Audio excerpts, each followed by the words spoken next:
Hi, I'm Patty Blue Hayes.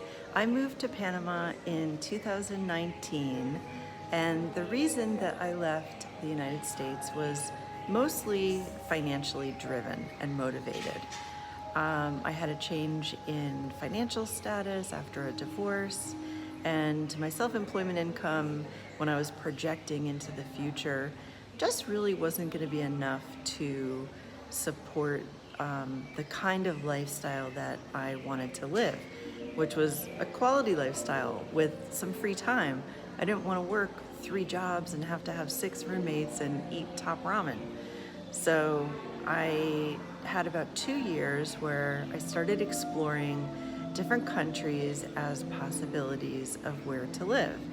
I did volunteer work in Thailand, I worked on a project in the Dominican Republic, and I went to Romania where I did my TEFL practicum, teaching English as a foreign language.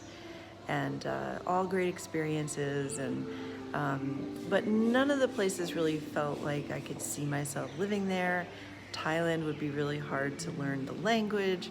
Romania has winter, and the Dominican just didn't feel that vibe that I would have a home there. And then also I came to realize that I wanted a place that was close enough to visit my family in Maryland on the East Coast of the United States. So then, part of my adventure, I bought an RV and I did an RV trip across the United States for 8 months and quickly ruled out full-time RV living because I had every problem known to RV life all in a span of 8 months. So that was an easy no. But when I was in Florida, I started seeing things about Panama, and I was so close and I had some extra miles, so I took a trip out to Panama from Florida. And actually the trip, I was supposed to see a house that I fell in love with online. I never got to see the house because I think it was maybe like a little scammy kind of thing. But it was the trip that got me to Panama, and that's when I really just could see myself living here. It just felt comfortable from the minute I stepped off the plane. Part of that was just the friendliness of the Panamanian people, and then just seeing the topography and the geography. The mountains reminded me of what I loved about California, and the oceans were beautiful, and there's two of them. There's the Caribbean side and the Pacific side, and there's a thriving cosmopolitan Panama City. And I'm not a city person, but it's nice to know it's there, and that I could go if I want to. And also for traveling, it's a lot easier to fly out of Tocumen Airport than like if I lived in the Cherokee province. I'd have to take a flight out of David and then get down to Panama City and fly out of there. All right, before I go any further with my story, I want to tell you a couple of the things that I did wrong that people did warn me about, but I didn't listen. I had decided that when I moved to Panama, I was going to buy a condo immediately. I think it was in the country like 2 weeks, and decided, well, I have to live somewhere, I might as well just buy a condo. And I kind of figured buying a condo would be, safer for a solo female, and there'd be the security, and the condo was at the beach, and it was like under $200,000, which I could never afford in California because you can't find something like that in California. So don't buy real estate, even though you might be seduced into thinking that it's a great idea, unless you need to buy property for a residency visa. Wait a year, live in different places, because I came to realize that the beach was too hot for me, and I live in the mountains now in a cooler climate, and I live in El Valle de Anton. And I'm going to share my experience of buying a house and renovating it and building a small casita on the property. The other mistake that I made was trusting too easily, and it was a real estate broker that I met, and he was with a brand of property that I recognized. It was Keller Williams, and so I just instantly trusted him. He was from the United States, and that just turned out to be a really big mistake. So I would definitely recommend that you keep in mind that trust is something that's earned. It's not something that you just give blindly because someone is from the same country, or went to the same school, or lived in the same town as you did. Just keep that in mind, that trust is something that is earned. Thankfully, by the time I was going to be renovating my house, I had built a deep trust in the man that I was kind of using as my general contractor. His name was Tony, and he's Panamanian, Chinese, American, quasi mix. And he spoke English and knew a lot about real estate, and especially in El Valle, and had done renovation projects for different clients. And I had rented a house on his property for almost a year. So I definitely trusted him, and I hired him to handle the renovation. And so I paid him 15% of labor and materials, because he was often able to get some discounts on the materials, and that just seemed like a decent deal to work out, on what to pay. He hired the Spanish-speaking crew leader, and the guy who really knew about renovation, construction, and Hermes then hired the crew. And I had an amazing group of guys working, very hardworking. They would show up on time every morning at 7 and leave at the end of the day. And I was just very fortunate to have that. I'll tell you more about the house renovation when I get back home. Right now I'm down in Coronado, which is about 45 minutes away from where I live in El Valle. And I'll often come down the mountain to do grocery shopping or run some errands if I need things that just aren't available in El Valle. Pretty much I can get everything I need, but sometimes I just like to come down the mountain and get things that I can't find up in El Valle. So for example, the Organica store is only in Coronado. There isn't one in El Valle, and there's a few products there that I like to get. Now those do come at a premium cost. That store is definitely higher cost than the other grocery stores. So I'm inside the Do It Center now, and this is where I came pretty much weekly for months to buy paint, light fixtures, cleaning supplies, probably some electrical supplies, plumbing supplies. And there were a few other stores in this area also that I would get some construction supplies. But the bags of cement were easily found in El Valle. And I got all my appliances at one of these stores, and ceiling fans. Sometimes I would have to go to different areas, like I'd go to Panama, which is another larger shopping area that I could find goods. This paint section brings back lots of memories. There's a lot of paint that goes into renovating a house. So generally, one really good tip if you're going to be doing any kind of remodeling or construction is you never give money to the contractor.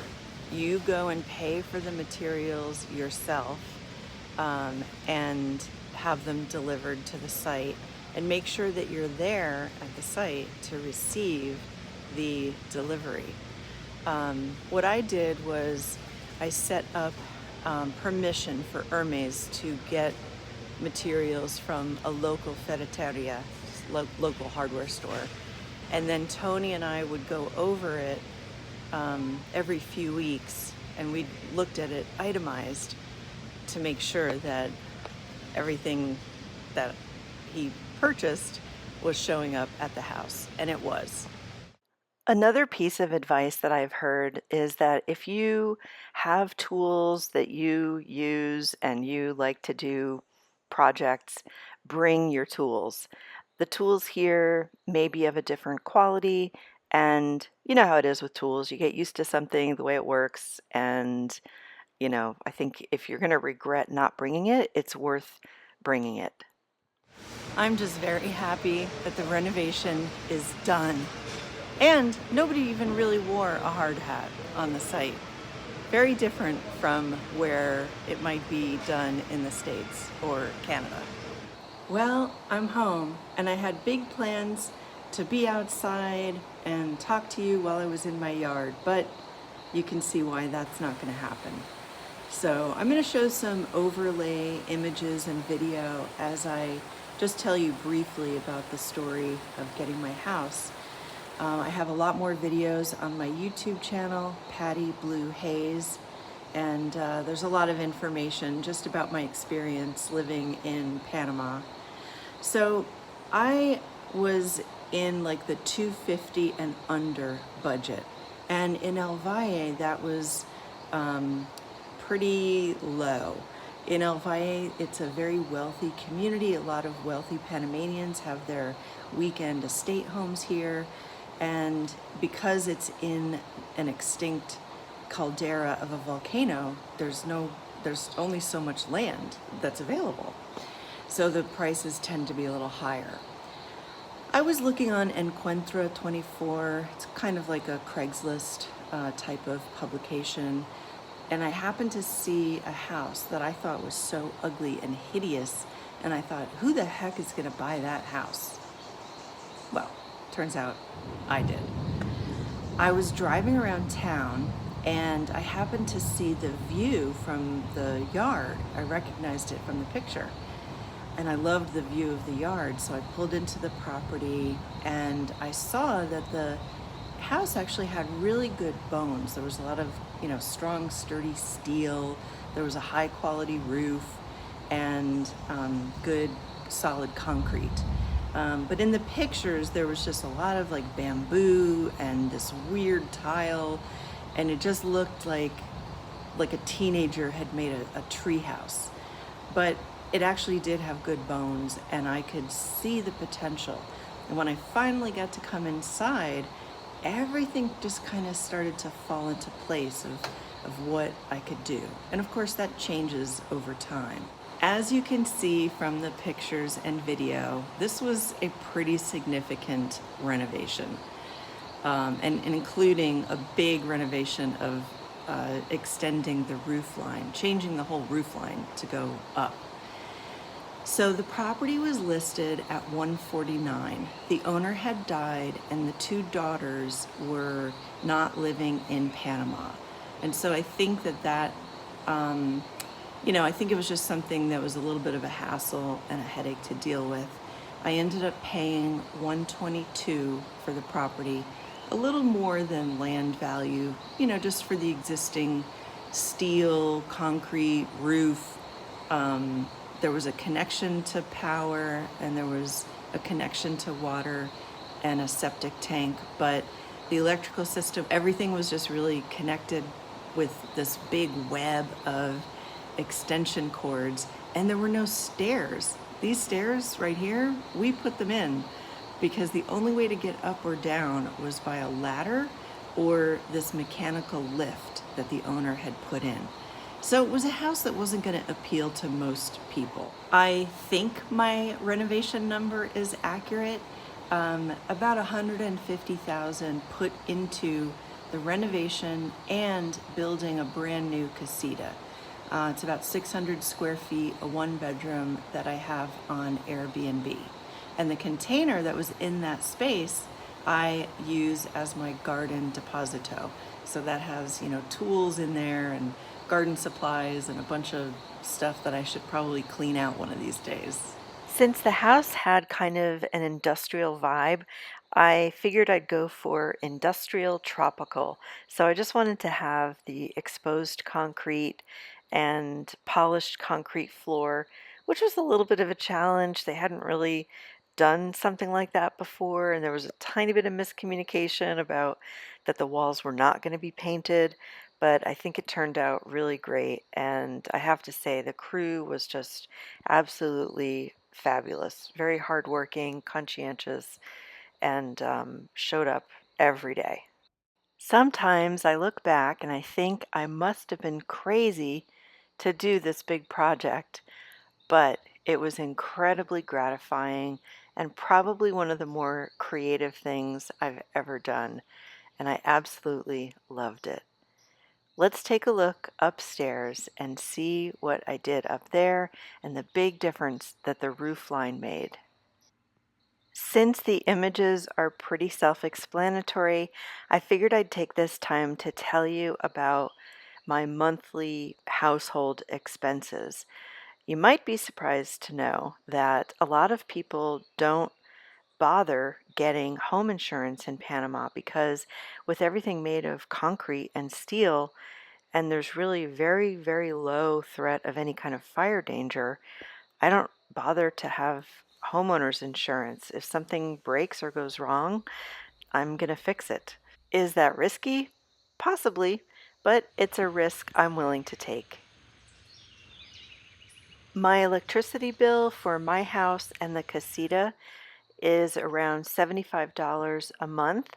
I usually run the fans pretty much all the time, the ceiling fans, and I have air conditioning in my bedroom, but I've only used it maybe 3 times.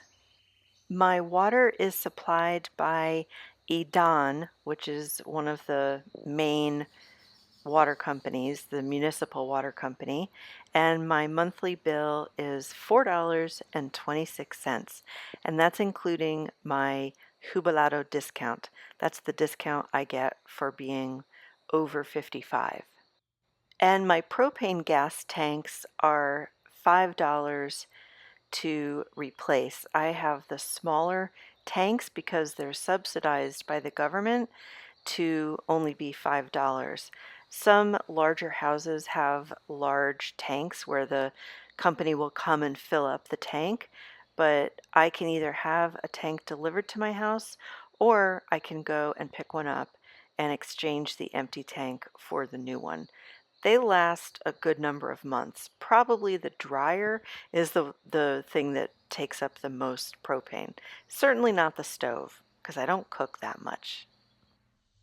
I had a completely blank slate when I moved here and got to create a garden that has now filled in luxuriously. It's so easy to grow things here, and I absolutely love all my flowers, plants, and all the animals that come visit me in the garden. I think you definitely have to have a lot of patience to live in Panama. And yes, there are frustrating things and negatives, but the positives far outweigh the negatives. Well, thanks so much for watching. I hope it was informative. And check out my channel, Patty Blue Haze. Take care for now.